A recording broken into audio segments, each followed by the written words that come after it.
Hi everybody, Ian Bremmer here, and a quick take to kick off your week. I'm in New York. Of course I am, because the United Nations General Assembly high-level meetings are kicking off. They will be all week, and of course that means incredible amounts of traffic. We can handle that because we've got subway that works and a walkable city. But what's going to happen this week? Interestingly, I think the most important topic of the week, and it's not because of personal bias, is artificial intelligence. And the reason for that is because, unlike every other topic where people generally know what outcomes they want, they just can't get there, they can't move fast enough.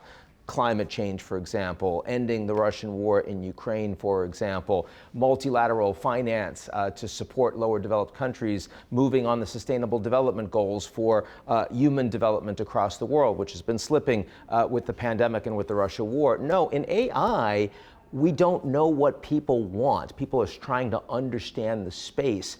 And so bringing world leaders together to have high-level meetings on their beliefs around how to govern AI, what to govern specifically, what the institution should look like, what the priorities should be, those meetings are the ones I personally think will be most interesting. And the Secretary General, António Guterres, is very personally focused on it. He has been for several years, thinking that post his efforts on climate change, this is the area that he wants to spend the most time on. The Russia war has made that very challenging in terms of a distraction for everybody at the meeting, but nonetheless, we're now seeing a significant amount of focus, of effort, and I suspect that there'll be a lot of news comes out of those meetings. Beyond that, we've got President Zelensky in Ukraine, and he, of course, will be here in New York. He'll also be in Washington. He's looking for more support for the counteroffensive, more military aid, which Congress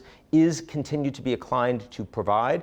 Also looking to have better relations with the global south that have largely sat on the sidelines of this war. And there, with the Russians bombing grain and grain infrastructure, a lot of countries that were, basically saying this doesn't apply to me, increasingly see that it does. And so yes, Ukraine's in Europe. Yes, Ukraine's a bunch of white people. Yes, it's true. The developed world doesn't pay as much attention to human rights concerns and invasions and coups that happen in sub-Saharan Africa. But the fact is that this war in Ukraine is causing a lot more hardship for the poorest, the hungriest people in the world. And that's why when I talked to the Secretary General a couple of days ago, he said his biggest near-term priority is ending the war. Why? Because until you do that, you're going to have underperformance among the poorest of the world's 8 billion. So that's a little bit of what's going to be discussed this week. I think the G7 meeting on the sidelines is always interesting, especially because the G7, the world's wealthy democracies, are more aligned on national security issues